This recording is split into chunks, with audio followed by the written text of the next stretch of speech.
नमस्कार साथियों, इस चैनल पर आपका हार्दिक स्वागत है। आज की इस वीडियो में मैं चर्चा करने वाली हूँ, बड़े ही महत्वपूर्ण प्रश्न रहेंगे जिसका नाम है सूक्ष्म अर्थ भेद वाले शब्द। यानी कि सुनने में और देखने में और लिखने में हमने शब्दों को एक ही मान लेते हैं, फिर भी इनमें थोड़ा बहुत अंतर है, ये ज़रूर जान लेना चाहिए। तो ये जानेंगे कि इनमें कौन सा अंतर है। ये शब्द एक नहीं है बल्कि क्या है, अलग अलग हैं। हम इन सब का अक्सर आमतौर पर एक ही अर्थ ले लेते हैं, लेकिन इनके अर्थ में भिन्नता है। जैसे कि शुरुआत करते हैं, सबसे पहले इसमें है यहाँ आज्ञा, अज्ञानी, अनभिज्ञ, मूर्ख। तीनों को आमतौर पर हम एक ही अर्थ निकाल लेते हैं, लेकिन तीनों के अर्थ में भिन्नता है। देखिए, अज्ञ या अज्ञानी क्या होता है? जिसे ज्ञान न हो उसे हम अज्ञानी कह सकते हैं। उदाहरण के तौर पर देखिए, अज्ञानी का तो छोटा मोटा अपराध भी सम्य है, सम्य यानी कि क्षमा के योग्य है। अनभिज्ञ क्या होता है?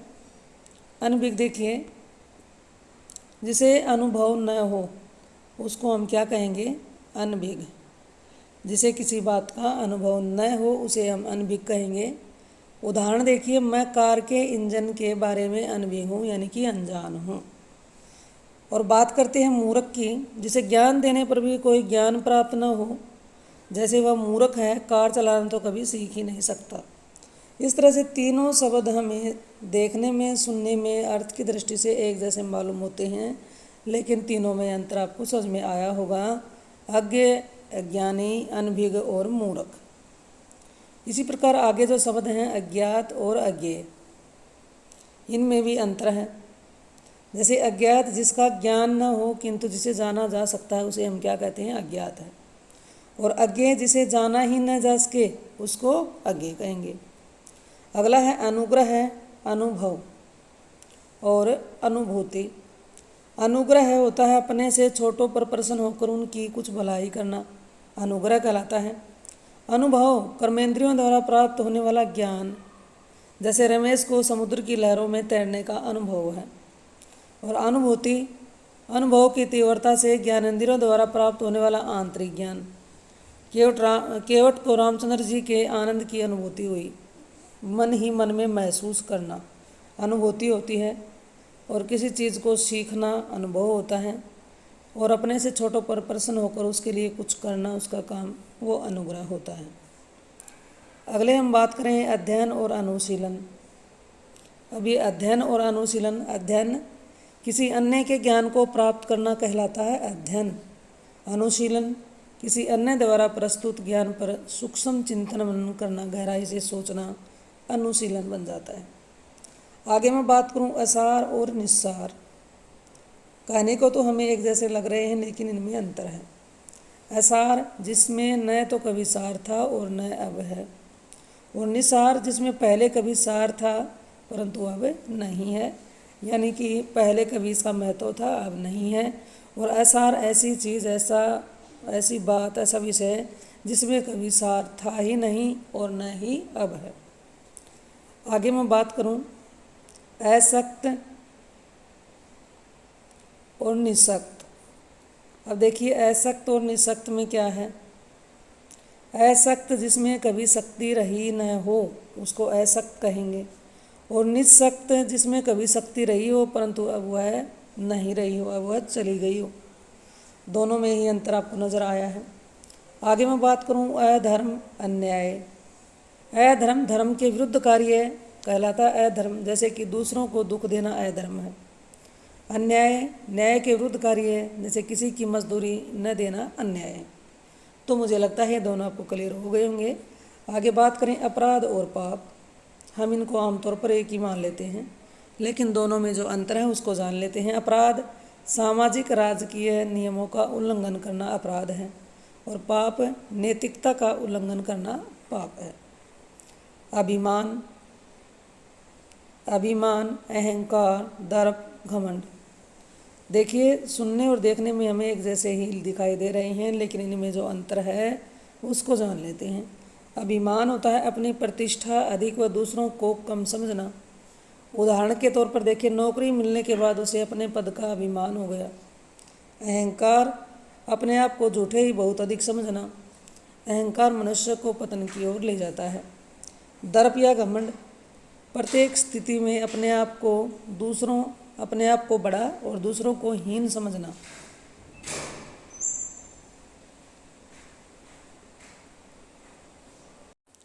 अब यहाँ पर देखिए, अभिमान, अहंकार, दर्प या घमंड, कहने को तो ये तीनों शब्द एक जैसे लगते हैं, लेकिन इनमें जो अंतर है उसको जानेंगे।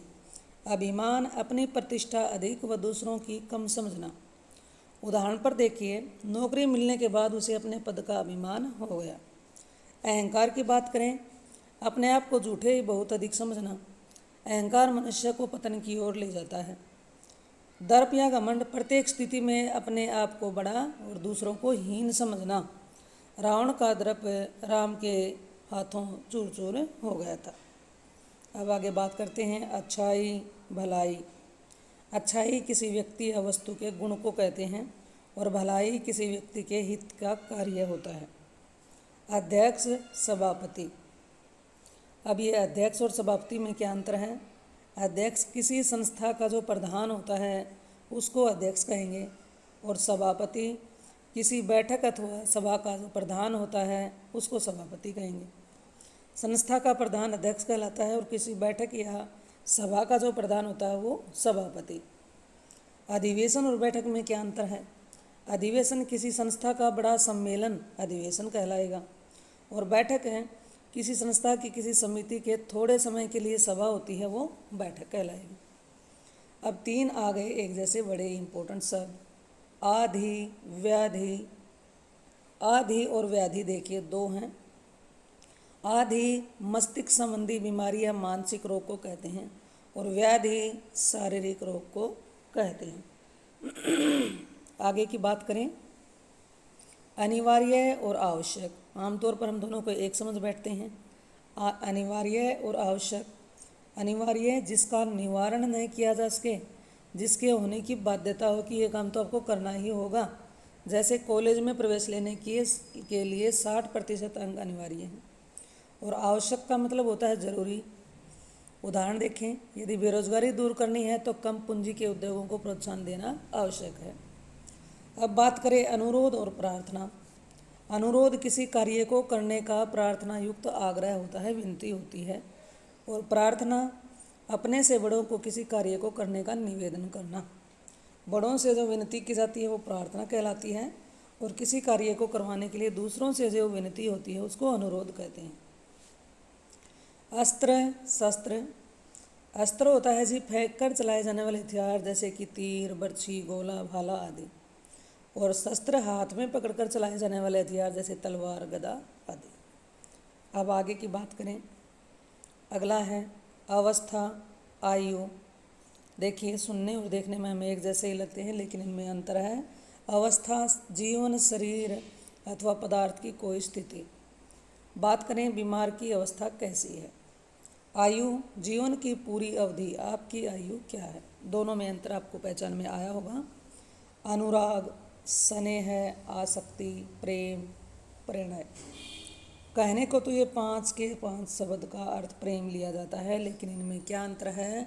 अनुराग देखिए वस्तुओं के प्रति लगाव, स्नेह बड़ों का छोटों के प्रति प्रेम, आसक्ति किसी व्यक्ति वस्तु के प्रति विशेष मोह है, और प्रणय स्त्री और पुरुष के बीच का जो प्रेम भाव होता है, प्रेम छोटे बड़े सबके प्रति जो लगाव होता है।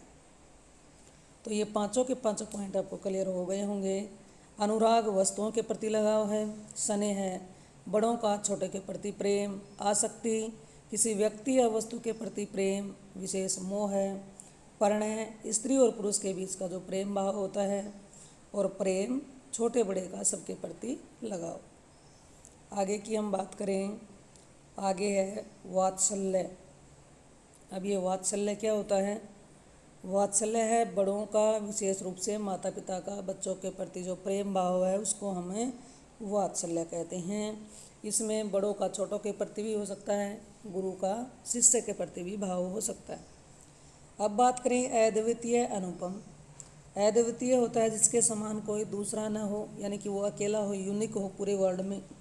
अनुपम जिसकी उपमा यानी कि तुलना किसी के बराबरी किसी और से न की जा सके उसको हम अनुपम कहते हैं। बात करें पूजा और अर्चना और उपासना, तीनों के तीनों शब्द एक जैसे महसूस हो रहे हैं, अर्थ भी हम एक ही ले लेते हैं, लेकिन अंतर देखिए। पूजा तो कहते हैं वस्तुओं के अतिरिक्त भाव के साथ ईश्वर की प्रार्थना। अर्चना फूल दीप आदि से देवता की पूजा। उपासना इष्ट देव के सामने पूजा करना। तीनों में अंतर देखिए। पूजा होती है वस्तुओं के अतिरिक्त भाव के साथ, वस्तुएं हों और साथ साथ में ईश्वर के प्रति श्रद्धा का भाव हो, उसके साथ प्रार्थना होती है पूजा। और अर्चना जो पूजा की सामग्री है उसके साथ देवता की पूजा की जाती है। उपासना में इष्ट देव के सामने, अपने आराध्य देव के सामने पूजा करना उपासना है। तो जी मैं आशा करती हूँ जानकारी आपको अच्छी लगी होगी, और अगर ये जानकारी आपको अच्छी लगे तो इसे लाइक करें और अपने साथियों के साथ इसको शेयर करें, ताकि उन्हें भी पता चले आज तक जो शब्द वो गलती में एक ही इन शब्दों के एक अर्थ निकाल रहे थे उनमें सूक्ष्म अंतर है, और वो अंतर क्या है, इन शब्दों का वास्तव में अर्थ सही क्या है। तो फिर मिलते हैं एक और नई वीडियो नई जानकारी के साथ। इस चैनल पर आने के लिए आपका बहुत बहुत धन्यवाद।